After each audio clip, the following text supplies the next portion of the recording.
Hello students, welcome to chemistry classes. हम 12th class की chemistry का पहला चैप्टर सॉल्यूशंस को पढ़ रहे थे, जिसमें अभी तक हम types of solution and expressing the concentration of solution topic को कवर कर चुके हैं और इससे रिलेटेड हम न्यूमेरिकल प्रॉब्लम्स को भी डिस्कस कर चुके हैं।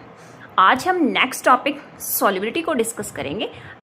तो चलिए करते हैं हमारा next topic which is solubility. क्या होता है solubility? Maximum amount of solute that can be dissolved in specific amount of solvent at specific temperature। किसी स्पेसिफिक टेम्परेचर पे अगर आपने स्पेसिफिक अमाउंट ली है सॉल्वेंट की, तो आप मैक्सिमम उसमें कितना सोल्यूट ऐड कर पा रहे हो, वो क्या होती है, उस सब्सटेंस की सोल्युबिलिटी होती है। नेक्स्ट है factors affecting the solubility of substances. किसी भी सब्सटेंस की सोल्युबिलिटी को कौन कौन से फैक्टर्स अफेक्ट करते हैं? तो nature of solute and solvent. Solute और सॉल्वेंट का नेचर कैसा है उसको सोल्युबिलिटी अफेक्ट करती है। Next one is temperature. Temperature अगर कम होगा तो उसकी सोल्युबिलिटी अलग होती है और टेम्परेचर अगर ज़्यादा है तो उसकी सोल्युबिलिटी अलग होती है किसी भी सब्सटेंस की। तो टेम्परेचर क्या करता है? अफेक्ट करता है सोल्युबिलिटी को। प्रेशर भी अफेक्ट करता है सोल्युबिलिटी को। प्रेशर इंक्रीज करेंगे तो सोल्युबिलिटी डिफरेंट आएगी और प्रेशर अगर आप डिक्रीज करोगे तो। हम इस चैप्टर में दो ही टाइप के सब्सटेंसेस की सॉल्युबिलिटी को पढ़ेंगे, solid in liquid and gas in liquid. तो चलिए एक एक करके हम डिस्कस करते हैं कि कौन कौन से फैक्टर्स हैं जो इनकी सॉल्युबिलिटी को अफेक्ट करते हैं। तो पहला है हमारा solubility of solid in liquid. Solubility of solid in liquid that means आप क्या कर रहे हो, सॉलिड को ऐड कर रहे हो लिक्विड के अंदर। मतलब हमारा सॉल्वेंट लिक्विड फॉर्म में है और जो सोल्यूट है वो सॉलिड फॉर्म में, ठीक है।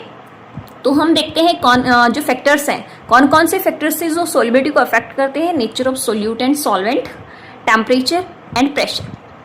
चलिए जानते हैं ये फैक्टर्स किस तरीके से अफेक्ट करते हैं हमारी solubility of solid in liquid.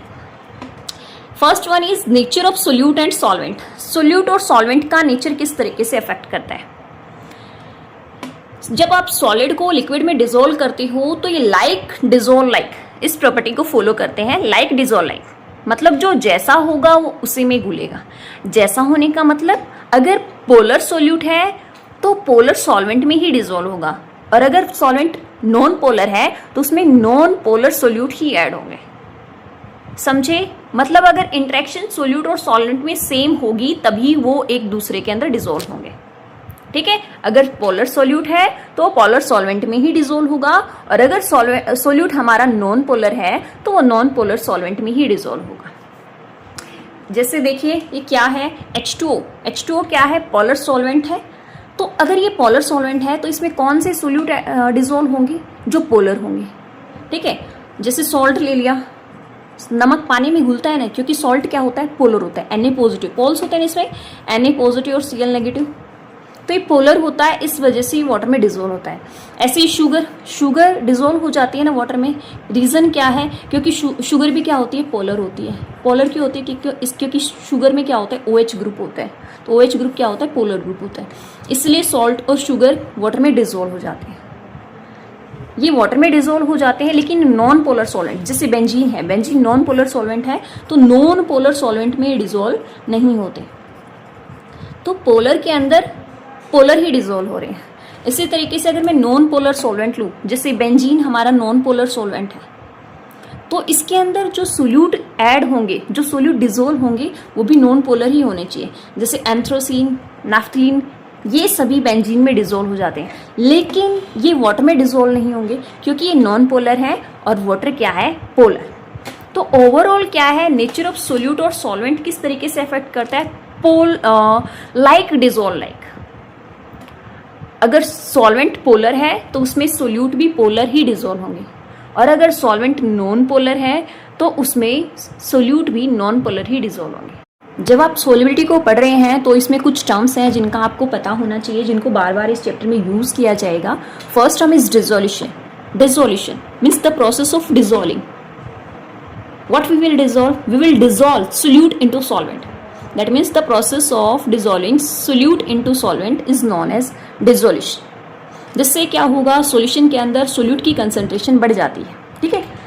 तो डिसोल्यूशन क्या होता है? The process of dissolving, the process of adding solute into solvent is known as dissolution. Next term is crystallisation. Crystallisation means the process of crystal formation. Crystals कब बनेंगे? जब आप क्या कर रहे हो, सॉल्वेंट के अंदर सोल्यूट को ऐड कर रहे हो. तो जो आपने सोल्यूट ऐड कर दिया पहले ही, तो ऑलरेडी डिजॉल्व सोल्यूट क्या करेगा, जो सोल्यूट पार्टिकल आप ऐड कर रहे हो उनसे कोलाइड करेगा और सेपरेट आउट हो जाएगा in the form of crystal. This process is known as crystallisation. जैसे ये सॉल्वेंट है और आप सोल्यूट ऊपर से ऐड कर रहे हो, इसमें आपने सोल्यूट की कुछ अमाउंट आपने पहले ही डिजोल्व कर दी. ये ऑलरेडी डिजोल्व सोल्यूट है. जब आप ऊपर से सोल्यूट ऐड कर रहे हो, ये ऑलरेडी डिजोल्व सोल्यूट, इस सोल्यूट जो आप ऐड कर रहे हो इससे कोलाइड करेगा, सेपरेट आउट हो जाएगा in the form of crystals. इस प्रोसेस को बोलते हैं crystallisation. The process in which solute particle present in the solution. जो सॉल्यूशन में जो सोल्यूट पार्टिकल प्रेजेंट है ऑलरेडी, वो क्या करेंगे, collide with solid solute particles. जो सोल्यूट पार्टिकल आप ऐड करें उनसे कोलाइड करेंगे and get separated out of the solution, और सॉल्यूशन से सेपरेट हो जाएंगे in the form of crystals. This process is known as crystallisation. Our next term is saturated solutions.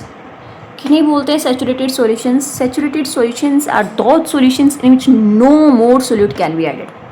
जिसमें आप और सोल्यूट ऐड नहीं कर सकते सेम टेम्परेचर एंड प्रेशर पे, लेकिन अगर टेम्परेचर और प्रेशर को अगर बढ़ाएंगे तो उसमें और सोल्यूट आप ऐड कर सकते हो.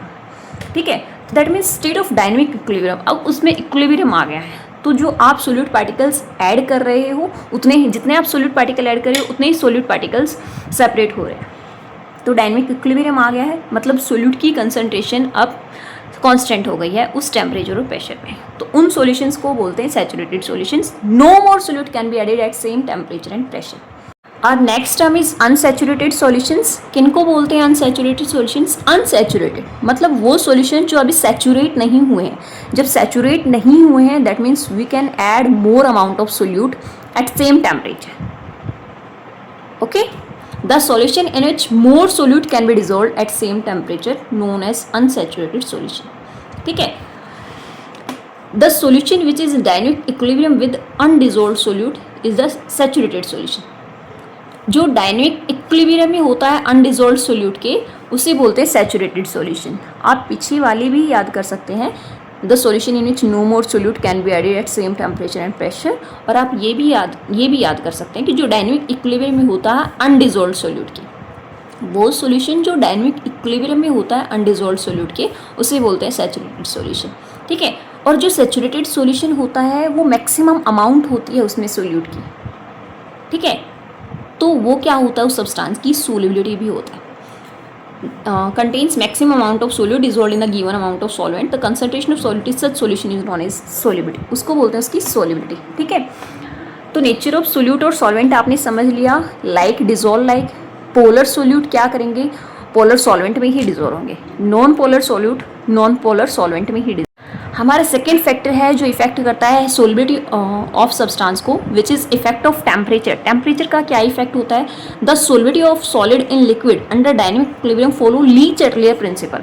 जो टेम्परेचर का इफेक्ट है वो ली-चैटलियर प्रिंसिपल को फॉलो करता है. ली-चैटलियर प्रिंसिपल को आप 11th क्लास में इक्विलिब्रियम चैप्टर में पढ़ चुके हो. ये क्या कहता है, जिस तरफ चेंज होता है उसके अपोजिट साइड रिएक्शन प्रोसीड करती है उस चेंज को न्यूट्रलाइज करने के लिए. ठीक है, आप क्या कर रहे हो, सॉलिड सोल्यूट को डिज़ोल्व कर रहे हो लिक्विड के अंदर.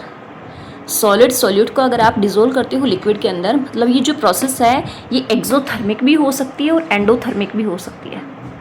Exothermic reactions are those reaction in which heat is evolve. इसमें हीट इवोल्व होगी.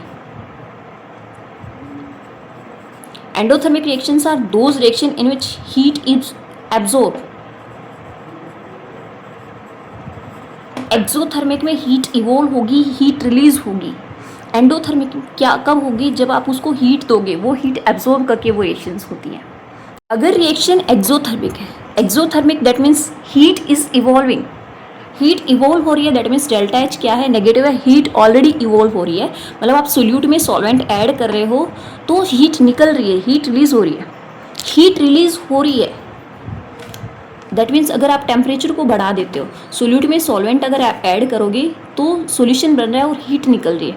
और अगर आपने टेम्परेचर बढ़ा दिया, हीट पहले ही निकल रही है, अगर आपने टेम्परेचर बढ़ा दिया तो ये जो हीट निकल रही है इसको न्यूट्रल करने के लिए रिएक्शन बैकवर्ड साइड आती है. दैट means if the process is exothermic that means heat is evolve in this reaction. अगर आप सोल्यूट में सॉल्वेंट ऐड कर रहे हो तो हीट रिलीज होती है, हीट पहले ही रिलीज हो रही है। इस हीट को न्यूट्रल करने के लिए रिएक्शन किस तरफ होगी, ले चैटले प्रिंसिपल के अकॉर्डिंग बैकवर्ड डायरेक्शन में।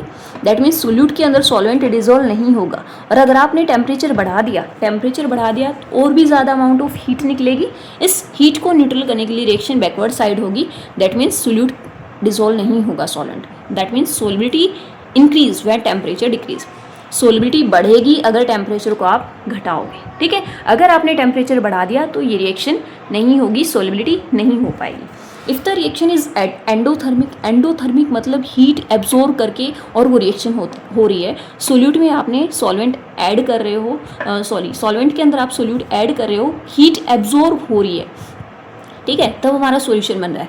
अगर आपने टेम्परेचर बढ़ा दिया मतलब आपने उसको हीट सप्लाई कर दी, हीट दे दी, तो ये रिएक्शन जल्दी होगी और जल्दी सॉल्वेंट के अंदर सोल्यूट ऐड होगा। That means solubility increase when temperature is increased, ठीक है। दैट मीन्स exothermic reactions are favoured at low temperature. अगर आप टेम्परेचर घटाओगे तो एक्सोथर्मिक रिएक्शंस फेवर होंगी, और अगर आपने टेम्परेचर को बढ़ा दिया तो एंडोथर्मिक रिएक्शंस फेवर होंगे, ठीक है। Next factor is effect of pressure. तो सॉल्बिलिटी ऑफ सॉलिड इन लिक्विड, तो सॉलिड और लिक्विड मतलब सोल्यूट और सॉल्वेंट बोथ आर इनकम्प्रेसिबल और वेरी लेस कंप्रेसिबल। आप कितना ही प्रेशर अप्लाई करें, इनकी सॉल्बिलिटी पे कोई भी इफेक्ट नहीं होगा। That means it doesn't play any role on solubility of a solid in liquid. Pressure does not affect on solubility of solid in liquids because solids and liquids are highly incompressible. ये compressible होते हैं। जैसे अगर आप पानी के अंदर sugar डाल रहे हो, कितना भी आप प्रेशर अप्लाई करो उस पर कोई इफेक्ट नहीं पड़ता,